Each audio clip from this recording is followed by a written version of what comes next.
Troje od 5 ljudi umrlo je prekjuče u Hrvatskoj od posljedica zaražavanja opasnom bakterijom legionelom. Koja nas često vreba iz neredovno održavanih klima uređaja, jer su oni pogodno tle za razmnožavanje bakterija, plesni i gljivica. Kako legionela dospeva u ljudski organizam i kako prepoznati simptome legionarske bolesti, to je tema o kojoj razgovaramo sa molekularnim biologom, doktorom Milošem Đorđevićem. Dobro jutro, dobrodošli. Šta je legionela?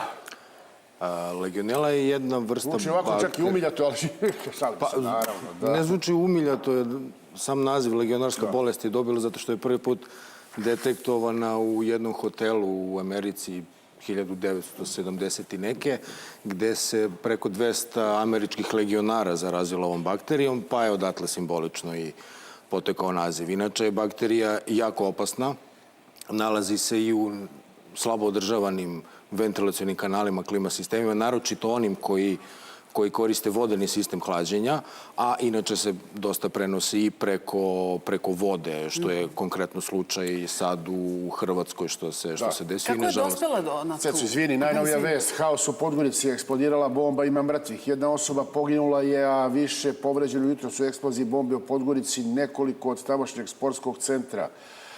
Kako saznaju mediji, uprava policije saopštila da su sve raspoložive policijske snage i ekipe na terenu. U toku i uviđaja saznaćemo o čemu se sve radilo u nastavku programa. Izvinjavam se na ovom prekidu. Ništa. Nažalost, tragična vest. Da. Ali evo, nastavljamo naš razgovor. Kako je dospela ova bakterija u vodu?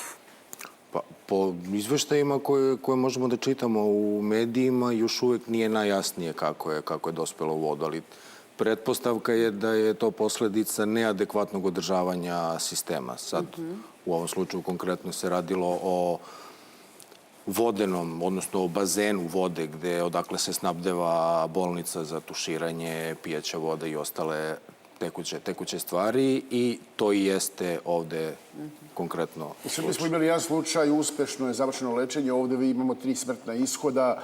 Da li se često završava smrtnim ishodom zaražavanje ovom? Pa nekih 10%. Koliko? 10% pacijenata zaraženih legionelom, nažalost, premine od bolesti. A da li tu ima uticaja i opšte stanje, neke hronične bolesti? Tako je, da. Iz medija smo mogli da vidimo da je to možda bio slučaj, dakle nije samo legionela. A ono što takođe se povezuje jeste i da ova bakterija živi u klima uređajima, dakle da je to pogodno tle.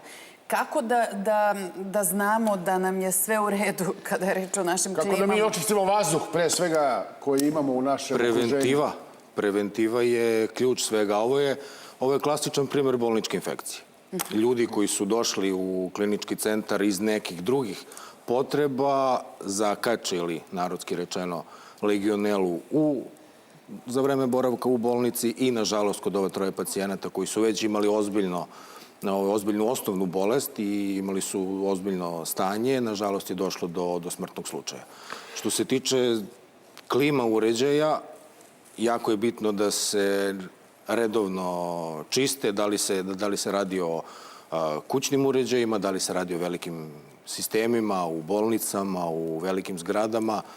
Redovno čišćenje, preventiva, to je ono što je ključ svega, jer generalno kod nas se više priča o ovako nekim slučajevima kad dođe do ovakve situacije, a manje se poklanja pažnja samoj prevenciji, da do toga zapravo i ne dođe. Da li bi proverom kvaliteta vazduha eventualno mogli da otkrijemo pojavu ovakvih bakterija, virusa i ne znam? Za veliku većinu mikroorganizama da. Moglo bi, jer u javnosti se uglavnom priča, kad pričamo o zagađenosti vazduha i potrebama da se taj vazduh čisti, uglavnom pričamo o nekim fizičkim i hemijskim nečistoćama. PM čestice, prašina, smog, sumporna jedinjenja, azotni oksidi, isparljiva organska jedinjenja, ali se jako malo pažnje posvećuje biološkim štetnostima, kako se zove, odnosno mikroorganizmima i virusima koji su zajedno u celoj toj gomili svega i svačega čemu smo mi izloženi konstantno, i taj deo se nekako zanemaruje. Jesu PM čestice i ostala fizička i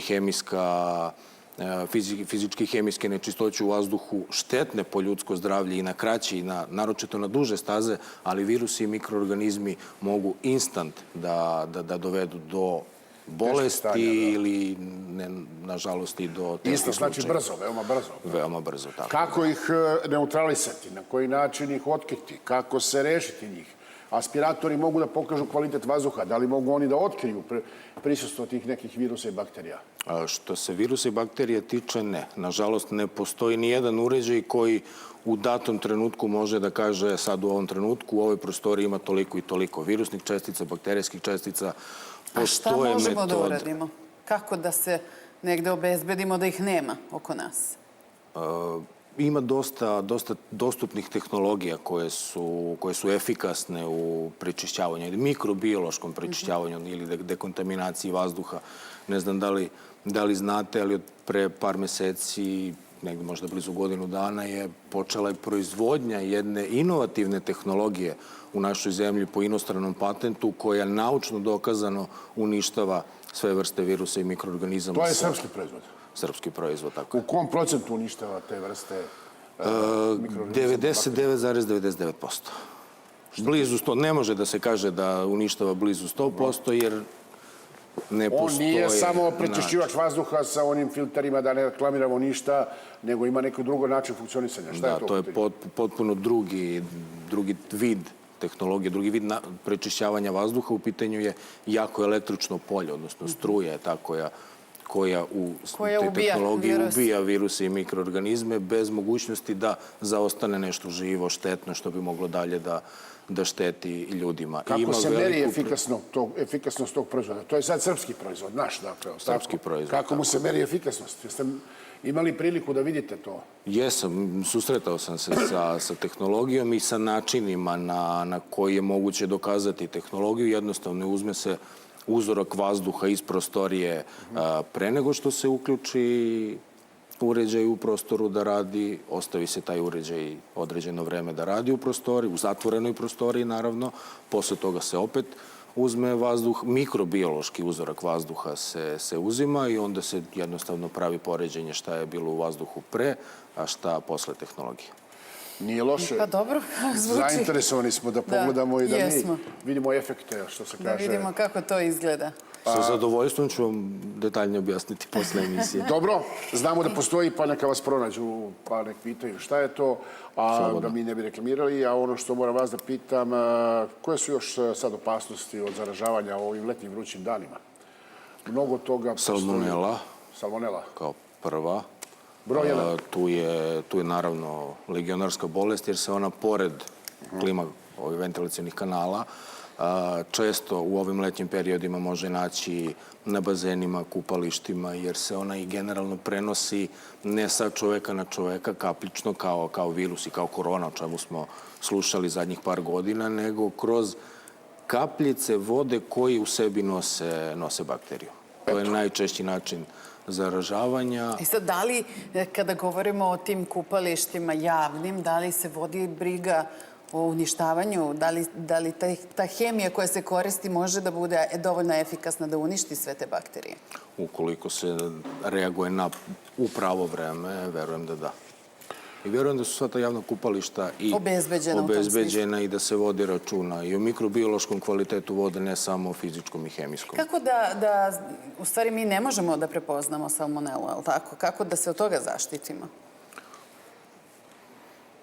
Namirnice jednostavno provjeravati. Namirnice su tu problematične, da se vodi visoke računa temperature, odlaganje namirnica. O roku trajanja, da se na vreme stavi u frižider, da se... Nažal, ne možemo da kontrolišemo mi takozvani hladni lanac. Da li je hladni lanac ispoštovan od trenutka kad je nešto što treba da bude na hladnom napustilo fabriku, dok je izloženo na rafu u prodavnici. Tu se često dešava da zbog nepoštovanja tog hladnog lanca dođe do razvoja ne samo salmonele, nego i drugih bakterija, gljivica, plesni, svega ima u vazduhu, a nažalost dobar deo može i da završi na samom proizvodu ili unutar samog proizvoda, što kasnije može da izazove i nama probleme. Hvala, Miloše, što ste bili naš gost. Zvaćemo vas ponovo. Ova tehnologija je nešto što ćemo ići da proverimo od srca kako funkcioniše. Naravno, zovemo te da to vidimo. I ovdje nam ne bi bilo loše da ti kažeš. Ne, ubacit ćemo mi. Hvala. Idemo na pauzu.